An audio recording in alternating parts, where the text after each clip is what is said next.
A partir de ahora, hablaremos de ruido, la gran amenaza para la salud que nadie quiere escuchar, bajo la conducción de Herman Rojas y gran equipo. Muy buenas a todos. Quiero empezar agradeciendo a nuestra audiencia de todos los activistas e investigadores comprometidos con la problemática del ruido y su impacto en la salud.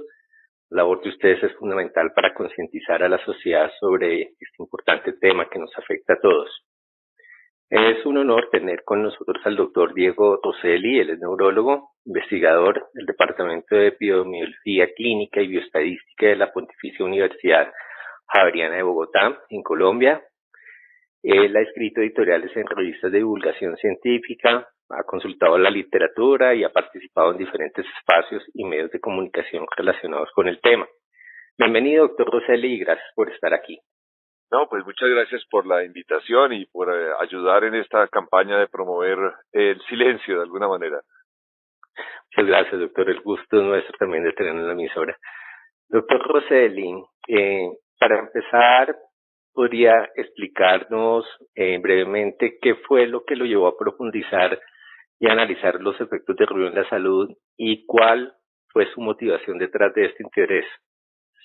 Bueno, yo trabajo en un departamento que se ha dedicado a la salud pública y a investigar los factores de riesgo asociados con trastornos de la salud física y mental.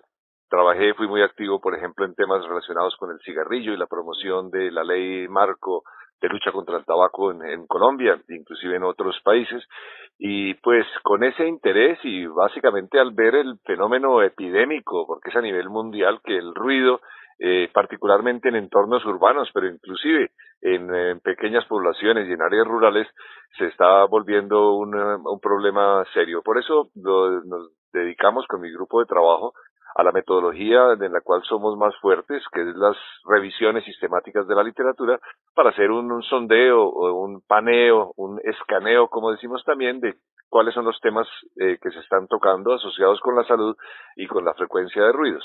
Ese fue el interés, básicamente un interés, podríamos decir, científico de alguna manera. Gracias, doctor. Estuve revisando un artículo que usted escribió que se llama Enemigos del Silencio. En ese artículo usted mencionó varios efectos de ruido en la salud. ¿Cuáles considera que son los más alarmantes y por qué? Bueno, inclusive desde la perspectiva histórica, el efecto del ruido sobre la salud empezó a estudiarse muy temprano, ya con la artillería y las consecuencias de los soldados que trabajaban en áreas de batalla.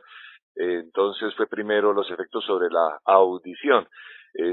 Inclusive el paralelo con el cigarrillo es interesante, porque así como se empezó también con el cigarrillo primero con enfermedades pulmonares y luego se fue extendiendo a muchos otros campos, fue interesante ver cómo después de las alteraciones sobre el sistema auditivo empezaron a aparecer publicaciones sobre efectos sobre el sueño, particularmente en los extremos de la vida, en niños y en adultos mayores.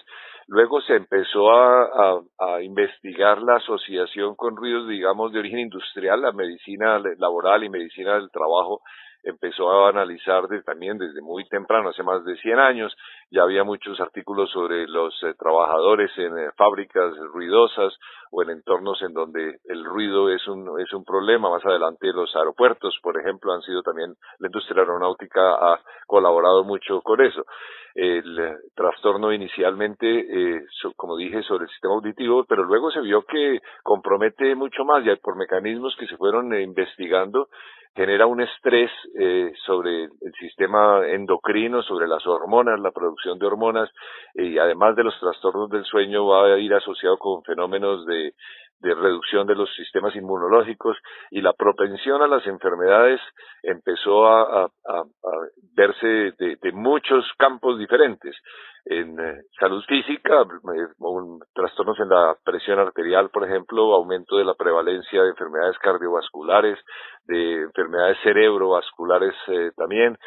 En un principio, como pasó también con el tabaco, se empezó a analizar eso como unos factores de confusión, es decir, que la gente que vive al lado de los aeropuertos, por ejemplo, suelen ser personas de estratos económicos más bajos, la tierra es más barata ahí, entonces no era el ruido, sino era simplemente el menor acceso a educación y a condiciones de vida en otros términos. Pero eso se ha ido controlando de muchas maneras y se ve que la proximidad de autopistas y de aeropuertos, por ejemplo, claramente compromete el sueño, por un lado, que se cree que sea uno de los mecanismos más importantes, ya que no solo pues dificulta el dormirse, sino que hace que la arquitectura del sueño, como llamamos en neurología, es decir, las etapas del sueño más profundas, que es donde por supuesto más se descansa y más se regenera el sistema nervioso y más se aprende en el caso de los niños, por ejemplo, está siendo comprometido inclusive en personas que no necesariamente se despiertan en la noche o manifiestan sentir alguna molestia, digamos, a nivel consciente. Así que eso se hizo bien claro. Lamentablemente, la mayoría de los estudios vienen de países europeos e incluso de Estados Unidos, en donde los ruidos que se analizan principalmente son el ruido de trenes, el ruido de las autopistas, el ruido de los aeropuertos, pero no otros ruidos urbanos que han recibido menos análisis. Por ejemplo, el hecho de tener vecinos que hacen fiestas con frecuencia o que ponen la música a alto volumen, inclusive la vida de personas que tienen que estar concentradas en los núcleos urbanos más densos, en donde el ruido de los automotores, de las motocicletas y en general de la vida urbana también va comprometiendo. O sea que el campo se ha extendido de una manera increíble, pero las pruebas se han ido consolidando de una manera cada vez también más sólida para confirmar que inclusive ajustando por otros factores, como decimos en investigación, es decir, controlando por nivel educativo, inclusive hasta por peso corporal lo han hecho, y otros factores que inciden sobre la salud humana, se puede concluir de manera inequívoca que un entorno de ruidoso reduce la esperanza de vida por muchos mecanismos muy diferentes. Estamos también con Onofre Laborde, el director de la emisora. Nos acompaña en la entrevista. También va a participar. Onofre, adelante. Muy buenas tardes, estimado Diego. Deseo que esté muy bien y agradezco mucho su presencia. Me gustaría consultarle respecto al desgaste en la salud. Si ese aspecto es paulatino, es más rápido, depende de los factores del ruido.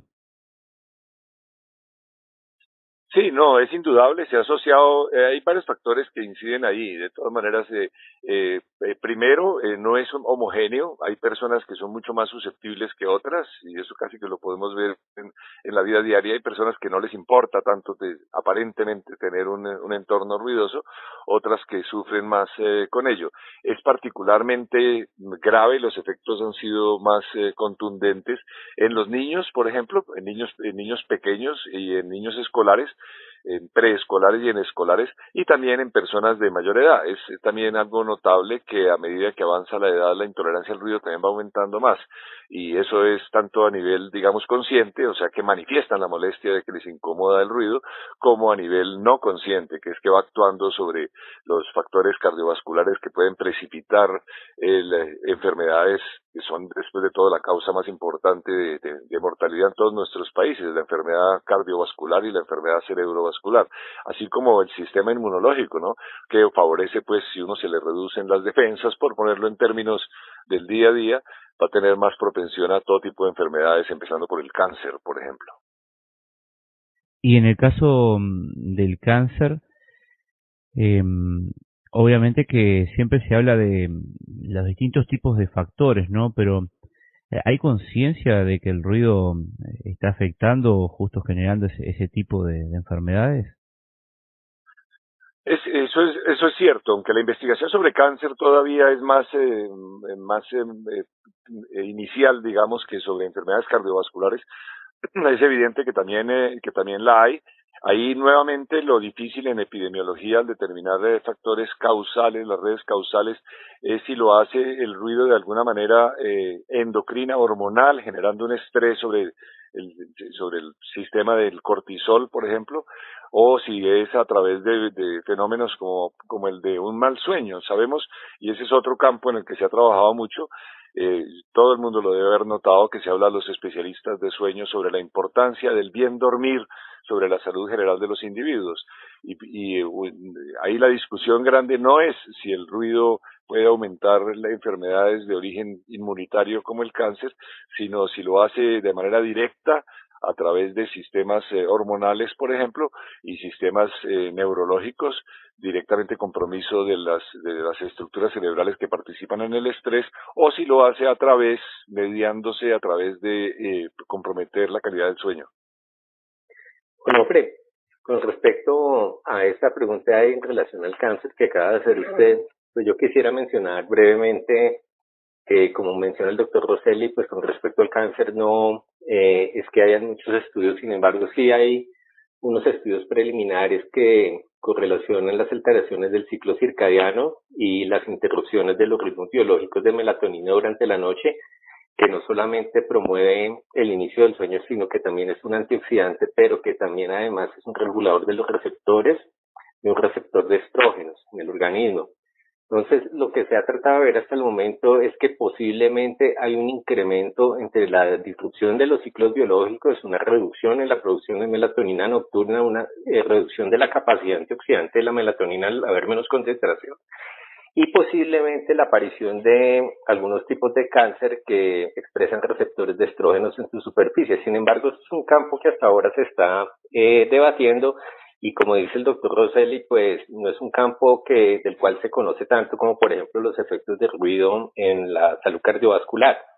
Doctor Rosselli, usted mencionó el impacto del ruido en la arquitectura del sueño. Nosotros sabemos que los ciclos circadianos de los recién nacidos son diferentes de los del adulto.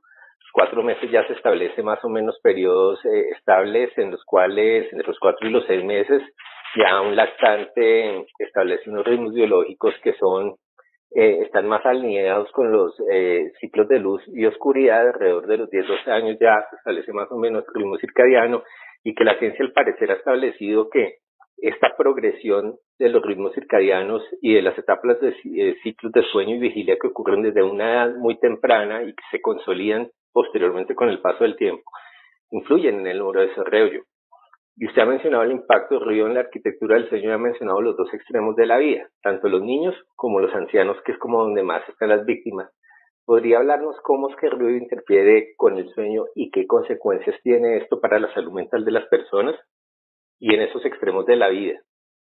Bueno, ahí inclusive hay que comenzar por definir ruido, ¿no? Porque hay, digamos, ruidos de la naturaleza, como es el agua corriente, por ejemplo, como es el ruido de la lluvia, como es el ruido de las olas, el oleaje, que de alguna manera favorecen una arquitectura del sueño natural. O sea, son ruidos a los cuales estamos preparados de alguna manera evolutiva a vivir bajo ellos, que es interesante, porque entonces incluso algunos pretenden ocultar con ruido, con ruidos grises o blancos que llaman el entorno ruidoso, y tratar de dormir, entonces poner una música que sea de la naturaleza. Perdón, aquí tengo el ruido de unos perros aquí ladrando a mi alrededor. En fin. Pero esto se oye. Sí. Bueno, entonces decía que el compromiso de la arquitectura del sueño se produce a varios niveles. Uno, en la iniciación del sueño, o sea, y eso lo sabemos todos, dormirse, caer en sueño, es más difícil si hay un entorno ruidoso alrededor, pero también, inclusive si uno logra dormirse, la profundidad del sueño, hay que recordar que el sueño se describen clásicamente 4 etapas, de 1 a 4, en mayor profundidad siendo 4, y luego el sueño REM, que es el sueño durante el cual ocurren los sueños, la actividad onírica, y tanto el sueño 4, como el sueño REM, se ven comprometidos, se ven acortados claramente cuando se hacen los análisis de polisomnografía, que es los estudios que se hacen para analizar directamente la estructura del sueño en un individuo, cuando se encuentra en un entorno ruidoso, y sobre todo si hay despertares en medio de la noche, pero incluso si no, puede que la persona no manifieste y no tenga despertares. A veces hay, por un lado, micro despertares que la persona luego no recuerda, o inclusive se mantiene dormido,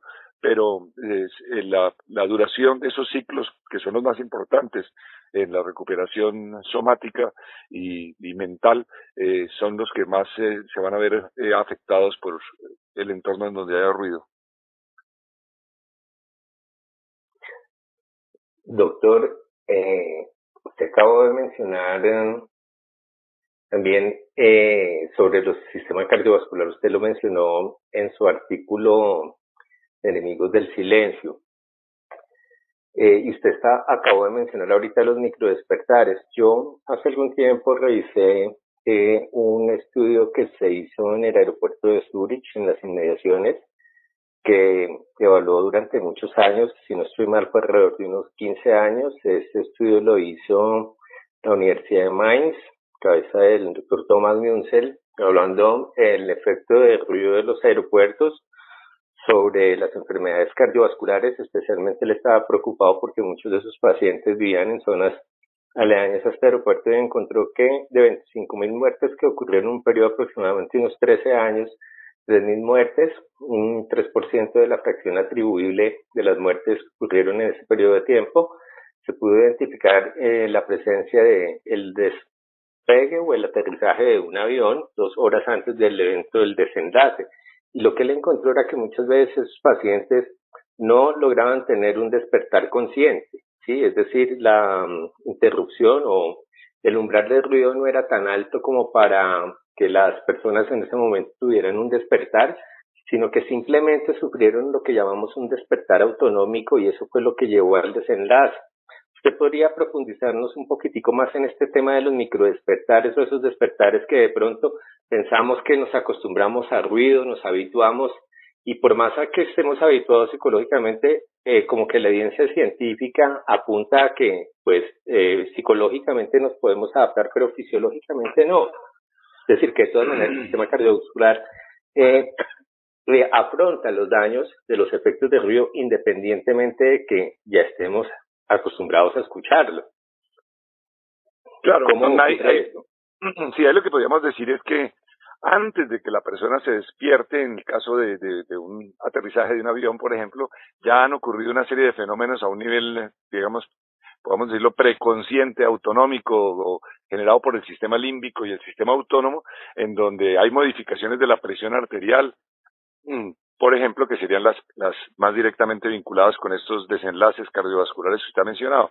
Y puede que es interesante cuando uno estudia las polisomnografías de los pacientes, de inclusive personas sanas, que es común que la persona se despierte en la noche, ajuste sus cobijas, por ejemplo, ajuste su almohada, y luego no lo recuerde, o sea, no sea un despertar consciente.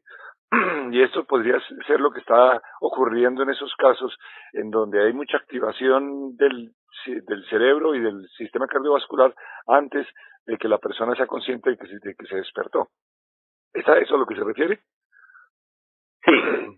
Sí, porque es que la mayoría de las muertes que encontraron en ese estudio fue precisamente en horas de la mañana, y se sabe que los eventos coronarios, los eventos cardiovasculares que terminan en muerte usualmente ocurren en las horas de la mañana, que es cuando los niveles de cortisol están más elevados, que pues el cortisol sí, obviamente para empezar el día es necesario porque necesitamos cortisol para podernos activar, pero también en personas que tienen factores de riesgo preexistentes, pues es precisamente si una persona ya viene con una fibrilación o con una cardiomegalia, una ventriculopatía, pues que ha pasado una mala noche, es peor. También pues que lo que se ha visto, lo que comentó usted anteriormente, pues durante la noche ya se ven una serie de fenómenos, ¿no? Y es que no se da en un entorno ruidoso algo que sucede muy parecido en la apnea obstructiva del sueño, y es que no se da ese deeping, esa profundización de la tensión arterial que ocurre fisiológicamente durante la noche para garantizar la homeostasis del sistema cardiovascular, y este mismo fenómeno que se ve en personas con apnea del sueño también ocurre en un entorno ruidoso, y es lo que también aparentemente incrementa el riesgo de enfermedad coronaria. Un hombre, ¿quiere hacer alguna pregunta relacionada con respecto a la situación en Uruguay, aprovechando la presencia del doctor? Bien, sí. Yo quería consultar respecto al planteo que muchas veces se realiza por parte, a veces de autoridades incluso, cuando dicen, bueno, es una vez que hacen ruido, son 2 veces, no te afectará, la gente se acostumbra a eso, no afecta ni implica, ¿no? Implica nada. ¿Cómo se puede responder ante ese fundamento? Bueno, el hecho de que sea menos frecuente, obviamente, pues podría ser considerado una buena noticia. Aquí en Colombia, en Bogotá, por ejemplo, alrededor de los grandes conciertos que se están organizando, hay esa discusión, que eso es apenas ocasional, que es solo cuando viene Shakira a uno de sus conciertos en Bogotá que los vecinos van a sufrir. Pero obviamente el daño va a estar presente ahí, el compromiso. Eso no es una buena excusa, porque uno debería tener derecho a una calidad de sueño todas las noches, no es que una vez a la semana. Entonces, pues, o con menor frecuencia. Aquí para las fiestas del fin de año fue muy común que se agregara eso, ¿no? Pues eso solamente es para celebrar la Navidad y el Año Nuevo, que vamos a usar la pólvora, que es algo bastante extendido todavía entre nosotros, a la medianoche, y eso va a comprometer a muchas personas, así sea de manera aislada. Y habría que hablar también con el compromiso sobre la fauna, ¿no? Sobre cómo, y a los animales domésticos, cómo los compromete, que es otro punto que no sé si tienen contemplado que vayamos a discutir, pero obviamente no es una excusa adecuada. Uno debería tener derecho a tener una buena calidad de sueño todas las noches del año, y no solamente 362 días. Bien, en el caso de Uruguay, acá hay cierta normativa respecto al ruido, pero las acciones no siempre son efectivas y muchas veces tardan hasta meses en actuar frente a un lugar. ¿Cómo cree que se podría mejorar el aspecto de la implementación para que se pueda cumplir la normativa? Bueno, esa es una muy buena pregunta, porque aquí también ocurre lo mismo. Aquí hay una normativa en Colombia que supuestamente restringe el ruido y le permite a cualquier ciudadano poner la queja ante la entidad de policía más cercana para que se tomen medidas, y se ha visto que primero, algo así como el 70% en algunos entornos, en algunas ciudades, de las llamadas a las líneas de atención son por ruido, y de ellas las que realmente llevan a que se hagan actos correctivos inmediatos es menos del 1%. Nuevamente yo invocaría lo que pasó con las leyes sobre el cigarrillo, que inicialmente era un fenómeno social, que la gente fumaba en todas partes, y cuando salió la norma dijeron, eso nadie lo va a obedecer, pero fue más la presión social la que llevó a que ya hoy en día, por lo menos en mi país, y no sé si en Uruguay también, en una reunión social, si alguien va a fumar, ya esa misma persona va y busca un sitio en el exterior para ir a prender un cigarrillo, y ya no lo hace en medio de la visita, de la reunión social. Así que yo creería que la presión social también es importante, es mostrar cómo el ruido es una característica de la incultura, de cómo son generalmente las clases menos privilegiadas desde el punto de vista educativo las que tienden a utilizar los parlantes a mayor volumen y a preocuparse menos por incomodar a los vecinos. Si vamos cambiando esa percepción a lo largo de la sociedad misma, puede que incida sobre eso, pero nuevamente no tengo una respuesta. Ojalá lo supiera, sería un remedio muy bueno para la situación que estamos enfrentando. Bien, Herman. Bueno, no, pues yo veo al doctor pues como con esperanza, lo veo que habla como así, como comparándolo con lo del cigarrillo, aunque pues realmente desde los años 70, creo que en el año 76 fue que apareció la primera normativa en Colombia.